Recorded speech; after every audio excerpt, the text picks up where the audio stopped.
नमस्कार, न्यूज़ 18 के खास कार्यक्रम इंजन की सीटी पे बोले वोटर में आपका स्वागत है। मैं हूं आशुतोष पुरोहित और आज हम मौजूद हैं खरगोन बस स्टैंड पर और इंदौर का सफ़र करेंगे। मैंने इस बस का टिकट भी ले लिया है और हम अब अपना सफ़र शुरू करेंगे।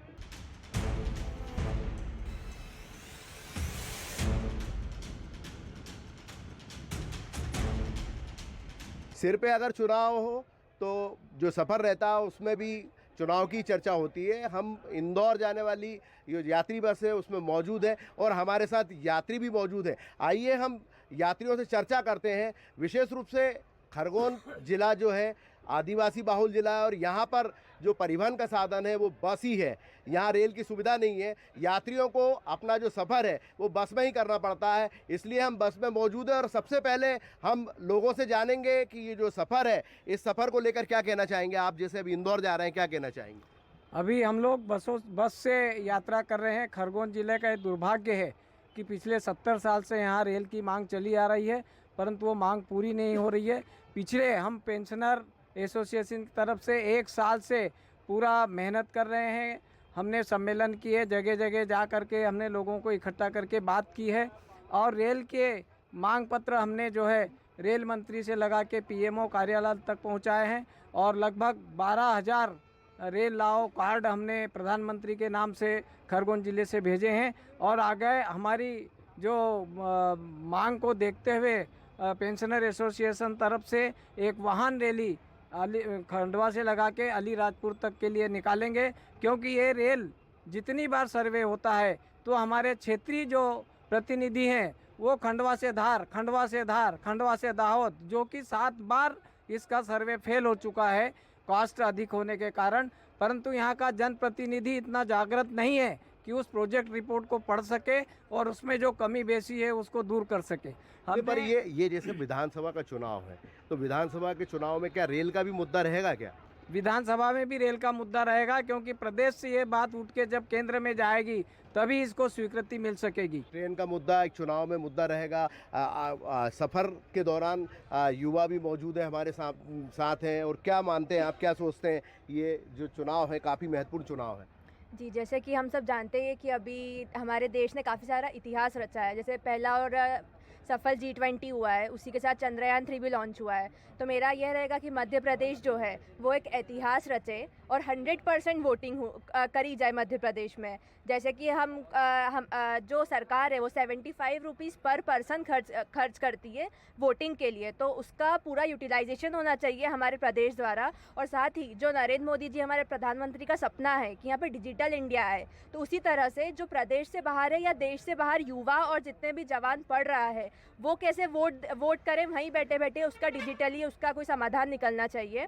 और साथ ही मैं एक महिला हूँ, तो जैसे कि हमारे लोकसभा और राज्यसभा में महिला आरक्षण बिल पास हुआ है, तो इक्वलिटी की बात तो हुई नहीं है क्योंकि सिर्फ 33% दिया जा रहा है। तो मेरा सभी पार्टियों से अनुरोध है कि एटलीस्ट 33% महिला एमएलए को उतारा जाए हर पार्टियों द्वारा। और साथ ही जो हमारी ये फ्री की योजनाएं चल रही है हर पार्टी द्वारा, उसको बंद होना चाहिए, क्योंकि एक पार्टी 1,000 रुपये दे रही है तो दूसरी पार्टी 2,000 दे रही है। तो ये हमारा जो देश का युवा है, जिसकी कनाडा तक तारीफ़ करता है हमारे युवा की, वो उससे आलसी बन रहा है। तो इसको बंद करके हमारे एम्प्लॉयमेंट में और हमारे इंडियन यूथ को आगे बढ़ने के लिए फ्री की योजनाएं बंद करके एम्प्लॉयमेंट जनरेट करना चाहिए। तो मेरा यही सिर्फ रहेगा। मतलब फ्री की योजनाएं बंद होना चाहिए। बेरोजगारी एक मुद्दा है, बेरोजगारी दूर होना चाहिए। और जिस प्रकार से लगातार मुद्दे उठ रहे हैं, लोगों से हम बातचीत कर रहे हैं, लोग अपने अपने तरीके से अलग अलग मुद्दे बता रहे हैं। क्या मानते हैं आप, ये जो विधानसभा चुनाव है काफ़ी महत्वपूर्ण चुनाव माना जा रहा है, क्या कहना चाहिए? देखिए साहब, इसी बस में मैं 2014 में जब सफ़र करने बैठता था तो मात्र 60 रुपये में इंदौर पहुंचता था। आज मात्र 10 साल में 9 साल में वो किराया 200 रुपये पे पहुंच गया है। जब मोदी जी बैठे थे, शिवराज सिंह था, तो हमको लगता था कि सस्ता होगा, पेट्रोल 35 रुपये लीटर होगा, गैस सिलेंडर 400 से 200 पे आ जाएगा। बाकी देखने में आया कि गैस सिलेंडर 1200 में पहुंच गया, पेट्रोल 110 हो गया, डीजल 100 हो गया और बसों के किराए इतने ज़्यादा हो गए कि जो सामान्य गरीब व्यक्ति है उसका तो बस में सफ़र करना दुश्वार हो गया है। तो महंगाई मुद्दा रहेगा? महंगाई महत्वपूर्ण मुद्दा है। इस विधानसभा चुनाव में महंगाई, युवाओं की बेरोजगारी और महिला अत्याचार, ये तीनों मुख्य मुद्दे हैं। अलग अलग मुद्दे आ रहे हैं, लोगों की अलग अलग बातें सामने आ रही है और महंगाई, बेरोजगारी भी मुद्दा बताया जा रहा है। विधानसभा चुनाव में युवा भी मौजूद है, क्या मानते हैं आप, क्या कहना चाहेंगे? दुर्भाग्यपूर्ण स्थिति है कि हमको ये बस में सफ़र करना पड़ रहा है। क्यों करना पड़ रहा है? कि हमको पढ़ने इंदौर जाना पड़ रहा है, हमारी एग्ज़ाम जो है वो इंदौर हो रही है, ठीक है। दूसरी चीज़ सबसे दुर्भाग्यपूर्ण यह मानी जाती है कि हमारे वैष्णव जी के भूगोल में माना जाए तो खरगोन एक नक्शे में है ही नहीं है। तो हमारे वैष्णव जी पूछते हैं खरगोन कहाँ है, तो मेरा यही कहना है कि भैया आपको जब खरगोन में पता ही नहीं है कि खरगोन कहाँ है या भूगोल में पता ही नहीं है खरगोन क्या है, तो फिर आप खरगोन से वोट मांगने की उम्मीद कैसे करते हो? आज के समय में देखा जाए तो पटवारी घोटाला, जिसके पास 15 लाख है वो पटवारी बनेगा, जिसके पास 8 लाख है वो कांस्टेबल बनेगा, जिसके पास 5 लाख रुपए है वो सरकारी चपरासी बनेगा। तो हमारा मुख्य मांग ये है कि ये पैसे ना लेते हुए व्यक्ति की परीक्षा पे एग्ज़ाम ली जाए, व्यक्ति की जो दिमाग है उस पे एग्ज़ाम ली जाए। सबसे मुख्य मांग है कि व्यापम घोटाला बंद होना चाहिए, शिक्षा को बढ़ावा देना चाहिए। महिलाएं भी हमारे साथ मौजूद हैं, क्या मानते हैं इस चुनाव में किस प्रकार के मुद्दे रहेंगे? मुद्दे क्या रहेंगे? महंगाई भी मुद्दा रहेगा क्या? जी हाँ, महंगाई कम होनी चाहिए। अच्छा, और किस प्रकार का आप क्या मानती हैं? महंगाई के वजह से तो इतने परेशान हैं। अच्छा, भाई इतनी महंगाई आम कहाँ तक पब्लिक के को बहुत परेशान, दिक्कत हो पब्लिक रही को है। बहुत तकलीफ हो रही है। बच्चों को कमाएंगे कि उनको पढ़ाना नहीं पढ़ाएंगे? लोग अलग अलग तरीके की बात कर रहे हैं, क्या मानते हैं महंगाई मुद्दा रहेगा? ये जो फ्री की जो सेवाएं चल रही हैं, ये जो अभी लाडली बहना योजना चली है, 1000 रुपये हैं, और ये जो फ्री के राशन है, जो गरीबी रेखा का कूपन है, ये सारे बंद कर देना चाहिए। और जो रियल में गरीब है ये उनको जांच पड़ताल के साथ में दिया जाए। मतलब जो रियल में गरीब हैं उनको जांच पड़ताल करके उनकी मदद की जाना चाहिए। क्या मानते? हाँ हाँ, क्या कहना चाहेंगे आप? जिस प्रकार से ये जो मुद्दे उठ रहे हैं सामने, क्या कहना चाहेंगे? सर, मैं तो ये बात करना चाहूँगा कि शहर में पिछले 5 से 6 साल हो गए हैं और आज की कंडीशन में भी सीवरेज परियोजना जो 6-6 साल से अभी तक रोड को खोदते हैं, उसके बाद में गड्ढे भरते हैं, फिर खोदते हैं, फिर गड्ढे भर देते हैं। उसके बाद में जो ट्रांसपोर्ट नगर की मांग उठी थी, आज आए दिन शहर में इतना अतिक्रमण हो चुका है, आए दिन भारी व्हीकल अगर गुजरते हैं, लोगों को चलने के लिए जगह नहीं मिल पाती और भारी से व्हीकल अगर निकलते हैं, तो ये सब चीज़ें मतलब बहुत सारी, हर सरकार आती है, नेता लोग आते हैं, विधायक आता है, सांसद आता है, घोषणा करके चला जाता है, वोट लेकर के चला जाता है, लेकिन ये सब चीज़ें आज तक भी पूर्ण नहीं हुई है। अभी भी आएंगे, वोट लेंगे, मतलब वादे करेंगे और उसके बाद चले जाएंगे सर। तो मेरा तो ये निवेदन है, मैं खासतौर पर नगर निकाय में रहता हूँ और मेरे को इन चीज़ों, नर्मदा जल का 24 घंटे इन्होंने जो वादा किया था कि 24 घंटे नल आएंगे आपके घर में, वो अभी तक पूर्ण नहीं हुआ है। बाकी ये सब चीज़ें सर अपने लिए बहुत मुश्किल से सहन करना पड़ा। उसके बाद में पानी का टैक्स हो गया, बिजली का बिल हो गया, ये इतना ज़्यादा आ रहा है कि आज वहन नहीं कर पा रहा है एक आम मध्यम वर्गीय नागरिक। मतलब वादे बहुत किए जाते हैं लेकिन काम नहीं होता, लोगों की पीड़ा बस में उभर रही है। सफ़र के दौरान लोग कई सवाल उठा रहे हैं, कई तरीके की बात की जा रही है। युवा भी हमारे साथ मौजूद हैं, क्या मानते हैं आप, क्या सोचते हैं? भारत देश को विश्व गुरु के नाम से जाना जाता है। आज हमारे मध्य प्रदेश जो भारत का हृदय प्रदेश बोला जाता है, उस हृदय प्रदेश की शिक्षा व्यवस्था की बात करूं, मैं युवा हूं, आज मैं पढ़ रहा हूं। हमारे यहाँ 2020 में बीएससी नर्सिंग का कोर्स है, जो एडमिशन बच्चे लिए बीएससी नर्सिंग में, आज करीबन 4 साल कंप्लीट हो गए हैं। लेकिन आज दिनांक तक इतिहास के पन्ने में पहली बार ऐसा देखने को मिल रहा है कि 4 साल पहले ही क्लास में, मतलब फर्स्ट ईयर में ही 4 साल व्यतीत करने पड़ रहे हैं और फर्स्ट ईयर में ही पढ़ना पड़ रहा है। अभी तक उसके एग्ज़ाम का कोई नामो निशान पता नहीं है। और दूसरी बात मैं कहूँ, ग्रामीण अंचल की जो शिक्षा व्यवस्था है, आज हमारे ब्लॉक लेवल पर जो सीएम राइज स्कूल खुल गई, लेकिन उसके लिए भी एग्ज़ाम क्वालिफाई करना पड़ता बच्चों को। आज हमारे ग्रामीण क्षेत्र में जो शिक्षा व्यवस्था अस्त व्यस्त जो स्कूलें हो गई है, उन व्यवस्था को कैसे सुधारें? अगर वो व्यवस्था अच्छी रहेगी तो ये हमारे बच्चे जो एग्ज़ाम पास करके सीएम राइज स्कूल में प्रवेश ले पाएंगे। लेकिन उनको हमारे जो लोग हैं उस पर ध्यान न देते हुए हमारे सीएम राइज स्कूल, अब वो ब्लॉक लेवल पे है तो ग्रामीण अंचल जो है 30 से 35 किलोमीटर दूर गांव है, वहाँ से बच्चा जो 5वीं में कैसे जाएगा? 5वीं से एडमिशन होता है सीएम राइज। तो ऐसी तमाम प्रकार की जो शिक्षा व्यवस्था हमारे ग्रामीण अंचल में बिगड़ी है, उसके ऊपर काम करने की ज़रूरत थी। बस में हम मौजूद हैं, हमारे साथ यात्री मौजूद हैं, क्या मानते हैं आप, ये जो चुनाव है काफ़ी महत्वपूर्ण चुनाव है, किस प्रकार के मुद्दे रहेंगे? पिछले 18 वर्षों से हमारे प्रदेश में भारतीय जनता पार्टी की सरकार रही है और ये लोग नारा दे के आए थे भूख भय और भ्रष्टाचार। आज प्रदेश में भूख मतलब इतनी महंगाई है कि आम आदमी का जीना दूभर हो गया है। गलत टैक्स की नीतियों की वजह से महंगाई अपनी चरम स्थिति पे है। पेट्रोल पर जीएसटी लागू होना चाहिए ताकि पेट्रोल सस्ता हो, डीजल सस्ता हो, ताकि लोगों को महंगाई से राहत मिले। भ्रष्टाचार की बात करूं मैं तो भ्रष्टाचार अपने चरम स्थिति पर है पूरे मध्य प्रदेश में। क्या चाहते हैं जब चुनाव हो रहे हैं तो इस दौरान आम लोग क्या चाहते हैं? आम लोगों का इस बार एक ही मत है कि तवे की रोटी पलटना चाहिए। इस बार पूरा जनमानस भारतीय जनता पार्टी और शिवराज सिंह से त्रस्त होकर सरकार को पलटना चाह रही है। मतलब तरह तरह की बात सामने आ रही है। यात्री ये भी कह रहे हैं कि तवे की जो रोटी है उसको पलटना चाहिए। लोगों की अपनी अपनी बातचीत है, लोग अपने अपने बात कर रहे हैं, लोग अपनी अपनी कह रहे हैं। युवा भी अपनी क्या कहना चाहेंगे आप, किस प्रकार से आप चाहते हैं? सर सरकार चेंज होना चाहिए क्योंकि 18 साल से जो सरकार है वो भ्रष्टाचार से भरी हुई है। आप देख रहे हैं व्यापम घोटाला, पटवारी घोटाला, हर तरीके के घोटाले होते जा रहे हैं। इसलिए सभी जनमानस चाहते हैं कि सरकार चेंज होनी चाहिए। सर हमारे साथ लोग हैं, यात्री भी मौजूद हैं। क्या मानते हैं आप जिस प्रकार से ये विधानसभा चुनाव काफ़ी निर्णायक और महत्वपूर्ण माना जा रहा है, क्या कहना चाहेंगे? अभी यात्रियों ने सभी अपने अपने प्रकार से बातें जो रखी है वो बिल्कुल सही है।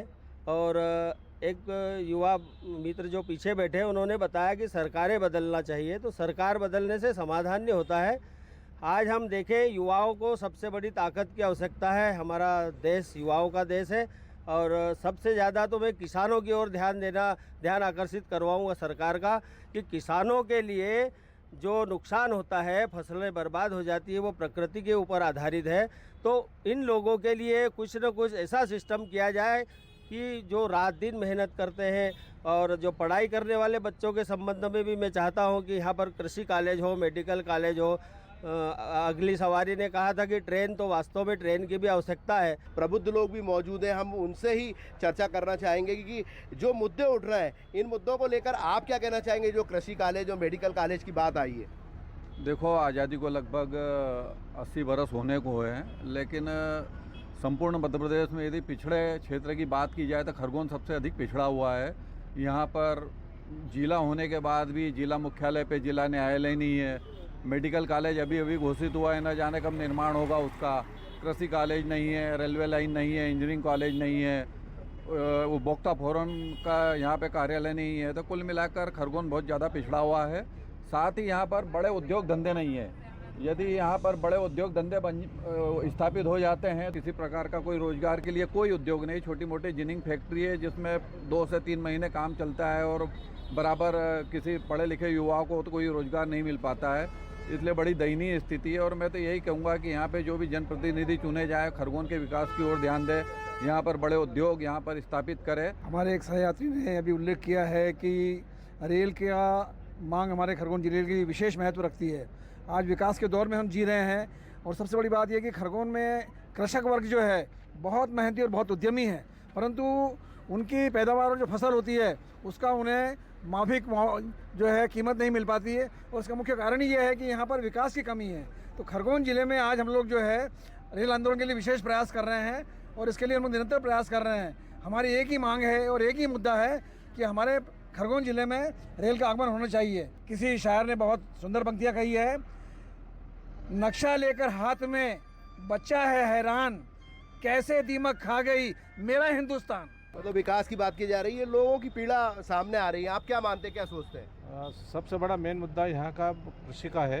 कृषि के संबंध में मेरा सभी से पार्टियों से निवेदन है कि इसमें अधिक से अधिक प्रयास करें और यहाँ पे एग्रीकल्चर कॉलेज की महत्ता आवश्यकता है, जिसको देख के यहाँ के हमारे कृषक बंधु उसको उसके ज्ञान के और ऑटोमेटिकली उसकी फसल का अच्छा दाम मिले और अच्छी उत्पादन मिले, इसलिए एग्रीकल्चर कॉलेज होना बहुत आवश्यक है। का जो कहना है कि कृषि आधारित यहाँ पर एक तो मेडिकल कॉलेज भी खुलना चाहिए, उद्योग लगना चाहिए, जिससे कि यहाँ पर लोग जो किसान के बच्चे हैं उनको शिक्षा भी मिल सके। क्या मानते हैं, क्या चुनाव में किस प्रकार के मुद्दे रहेंगे? सर, मैं खरगोन का निवासी हूँ। मैं सबसे पहले खरगोन की बात करना चाहूँगा कि खरगोन के अंदर रोजगार के लिए, मतलब कि औद्योगिक क्षेत्र नहीं है, ना के बराबर है। एक है वो भी सूत मिल। अगर यहाँ के युवाओं को अगर काम करने जाना पड़ता है तो पीथमपुर है, पीथमपुर इंदौर जाए, भोपाल जाए, लेकिन खरगोन में क्या है सर? खरगोन में कुछ नहीं है। यही मेरा एक ही कहना पड़ रहा है कि खरगोन में औद्योगिक क्षेत्र होना चाहिए। खरगोन में औद्योगिक क्षेत्र होना चाहिए। लोगों को बाहर काम करने जाना पड़ता है, विशेष रूप से पलायन भी करना पड़ता है, लोगों को काम करने के लिए पलायन करना पड़ता है। क्या मानते हैं आप, युवा है, किस प्रकार के मुद्दे रहेंगे? जैसे कि आप सभी लोग जानते हैं कि खरगोन जिला आदिवासी बहुल्य जिला है, और जैसे कि आदिवासियों के हक अधिकारों की बात की जाए, आदिवासियों के पास सुख सुविधाएं हैं, अभी तक ना उनके पास सड़क पहुंची है, ना बिजली पहुंची है, ना जो मूलभूत सुविधाएं पहुंचना चाहिए। वो 18 साल में सरकार बोल जरूर रही थी कि अच्छे दिन आएंगे, अच्छे दिन आएंगे। उद्योगपतियों के आए, व्यापारियों के आए, किसानों के अच्छे दिन नहीं आए। नहीं, अभी तो वैसे अभी जो कांग्रेस ने भी वचन पत्र घोषित किया है, वचन पत्र जो घोषित किया है, उन्होंने शिक्षा को बढ़ावा देने की जो अच्छी बात कही है कि हम 500 रुपये देंगे, 1000 रुपये देंगे, 1500 रुपये देंगे, जो हर क्लासेस को दे रहे हैं। अगर वो क्लासेस में बच्चों को पढ़ाने के लिए दे रहे हैं, वो प्रोत्साहन कर रहे हैं कि आप पढ़िए, पर यहाँ शिवराज जी सरकार में पहली से 8वीं तक को पास घोषित करने का एक नियम बना दिया था, मतलब बच्चों को मजदूर बनाया जा रहा था। आज सीएम राइस स्कूल खोल दिए, हर 5 किलोमीटर में एक स्कूल, जबकि कांग्रेस की एक योजना थी कि हर 1 किलोमीटर में एक स्कूल हो। आज दयनीय स्थिति ये है कि स्कूलें बंद। दोनों ही पार्टियां चुनाव लड़ने को लेकर रेबड़ी तो बांट रही हैं। रेबड़ी बांट रही है, मैं मानता हूँ रेबड़ी बांट रही है। रेबड़ी मुफ्त की रेबड़ी जब बांटी जाएगी तो सरकार के ऊपर कर्जा होगा। आज सरकार के ऊपर जो कर्जा है, हर प्रदेश के एक व्यक्ति के ऊपर 47,000 रुपये कर्जा है। अगर आप देखने जाओ, मुफ्त की रेबड़ी बांटते बांटते अगर देश और प्रदेश को अगर गड्ढे में डालना है तो मुफ्त की रेवड़ियाँ बंद करना चाहिए। गरीबी रेखा के ऊपर, गरीबी रेखा के नीचे जो क्वेश्चन किए गए हैं, गरीबी रेखा के ऊपर पुनः सर्वे हो और पुनः गरीबी रेखा के अंदर लोगों को डाला जाए, और इसके जरिए कि जो मुफ्त की रेवड़ियाँ बट रही है उसको गरीबों तक पहुँचाया जाए, ना कि हर बहन को देंगे, हर दामाद को देंगे, हर जीजा को देंगे। ऐसी चीज़ें नहीं चलना चाहिए। जो गरीब है उसे गरीबी रेखा में रखे और उसे दिया जाए, जिससे कि हर व्यक्ति तक वो मदद पहुंच पाए सरकार की। मतलब जो मुफ्त की रेबड़ियाँ है वो बंद होना चाहिए, जो गरीब है उसका को ही आर्थिक रूप से मदद मिलना चाहिए। तो तमाम मुद्दे सामने आ रहे हैं, लोग लगातार बातें कर रहे हैं। आप क्या मानते हैं, जैसे ये जो चुनाव है काफ़ी महत्वपूर्ण चुनाव माना, आप भी बस में सफ़र कर रहे हैं, क्या कहना चाहेंगे? मैं तो पहली बात 18 साल की बात करूँगा। जिस प्रकार से एक दिग्विजय सिंह के राज्य को एक बीमारू राज्य के रूप में छोड़ गए थे, आप खुद भी उस समय ट्रेवल करते थे, आप देखते थे कि आप खरगोन शहर के बाहर भी आते तो आपको जाने में 4 से 5 घंटे लगते थे। आज ये स्थिति है कि आप खरगोन से इंदौर जा रहे हो तो मात्र 2.5 घंटे में इंदौर पहुंच जाते हैं। और आप जिस प्रकार से बोलते हैं, ये बोलते हैं विकास की बात करते हैं, आप 2003 की बात करते क्यों नहीं करते हैं? जब उस समय जब 12-12 घंटे लाइट बंद हुआ करती थी, बच्चों को पढ़ने में असुविधा होती थी। आज देखिए यहाँ पे शहर में 24 घंटे लाइट उपलब्ध है, जिससे शहर तो शहर ग्रामीण में भी 24 घंटे लाइट उपलब्ध है, जिससे बच्चा अपना स्टडी कर सकता है, व्यापारी अपना व्यापार कर सकता है और अन्य चीज़ों को जो मूलभूत सुविधाओं के लिए कार्य करता है वो हर कार्य करता है। अब जो बात करते थे दिग्विजय सिंह का समय और आज के समय में कितना अंतर है, आप खुद कंपैरिजन करें, आप खुद अनुभवी हैं। नहीं, मैं क्या चुनावी मुद्दा रहेगा? ये भी बिल्कुल चुनावी मुद्दा रहेगा। 18 साल में जिस प्रकार से प्रदेश का विकास हुआ है, कृषि के क्षेत्र में हम जिस प्रकार से पिछड़े हुए थे, आज हम देखो कंटिन्यू 5 सालों से कृषि कर्मंड अवार्ड देश में प्राप्त कर रहे हैं। उत्पादन बढ़ा है, किसानों की आय बढ़ी है और किसान खुशहाल जिंदगी जी रहा है। इस प्रकार पूर्व 2003 में ऐसी स्थिति थी क्या? मतलब कृषि का 18 साल में जो विकास हुआ वो भी चुनावी मुद्दा रहेगा, ऐसा कुछ यात्रियों का भी मानना है। लगातार लोग अपनी अपनी राय रख रहे हैं, लगातार बातचीत हो रही है, लोगों का अपने अपने अभिमत आ रहे हैं। लोग ये जो चुनाव है, इस चुनाव को काफ़ी महत्वपूर्ण माना जा रहा है। क्या कहना चाहेंगे आप? हर वर्ग की ओर विशेष ध्यान देना चाहिए। बिजली सस्ती होना चाहिए, गैस सिलेंडर सस्ता होना चाहिए, है ना। हर हाथ को रोजगार मिलना चाहिए, शिक्षा सस्ती हो, स्वास्थ्य सस्ता हो, इस ओर सरकार को विशेष ध्यान देना चाहिए। जातिगत जनगणना होना चाहिए। आरक्षण जो है 33% महिलाओं को दिया है, तो वो भी एक जुमला लग रहा है कि जो आरक्षण दिया है वो कहाँ से दिया है। आरक्षण सुव्यवस्थित हो और 33% महिलाओं को जो आरक्षण अलग से देना चाहिए, जो आरक्षण है उसी में से करके दिया गया है, ये गलत किया गया है। और जो क्षेत्र है, ये क्षेत्र जिला मुख्यालय है, इसके आसपास 5-6 विधानसभा लगी, ये मुख्यालय है और मुख्यालय पे जो है ट्रैफिक ज़्यादा होने के कारण यहाँ से बाहर कोई रोड बनना चाहिए, जो बाईपास होना चाहिए, उसकी व्यवस्था नहीं है। इस पर सरकारों को विशेष ध्यान देना चाहिए। ये हो और यातायात का लोड कम हो। यहाँ पर रेल की सुविधा नहीं है, वो होना चाहिए। और मैं तो ये कह रहा हूँ कि यहाँ से कम एयर टैक्सियाँ भी चलना चाहिए और यात्रियों को और इमरजेंसी जैसे स्वास्थ्य लाभ के लिए जो है यहाँ ऐसी कोई व्यवस्था नहीं है कि ऐसे समय में कोई एयर टैक्सियाँ चल रही हो, तो वो भी स्वास्थ्य के हिसाब से जो है बहुत सही रहेगा। सरकार को इस ओर ध्यान देना चाहिए। तो कुल मिलाकर ये जो सफ़र में चुनावी चर्चा हुई, उसमें जो मुद्दे उठ के आए, लोगों ने अपनी अपनी राय रखी है, लोगों ने अपने अपने मुद्दे बताए हैं, लोगों की पीड़ा भी सामने आई, लोगों ने व्यवस्था पे भी सवाल उठाए। लेकिन खरगोन ज़िले की जहाँ तक बात की जाए तो लोगों ने मेडिकल कॉलेज की भी बात की, कृषि कॉलेज की भी बात की, और विशेष रूप से यहाँ जो है रेल सुविधा को लेकर लोगों ने जनप्रतिनिधियों को कटघरे में खड़ा करा। लोगों का कहना है कि जनप्रतिनिधि जो की इच्छा शक्ति की कमी की वजह से आज आज़ादी के बाद से रेल की सुविधा नहीं मिल पाई है। लोग आज भी मांग रहे हैं, आज भी मानते हैं कि विकास जो होना चाहिए खरगोन का, वो विकास नहीं हुआ है, और लोग विकास को लेकर लगातार सवाल उठा रहे हैं। और चुनाव में कई ऐसे मुद्दे आज जो ये सफ़र की चर्चा रही है उसमें सामने आए हैं। आशुतोष पुरोहित, न्यूज़ 18 खरगोन।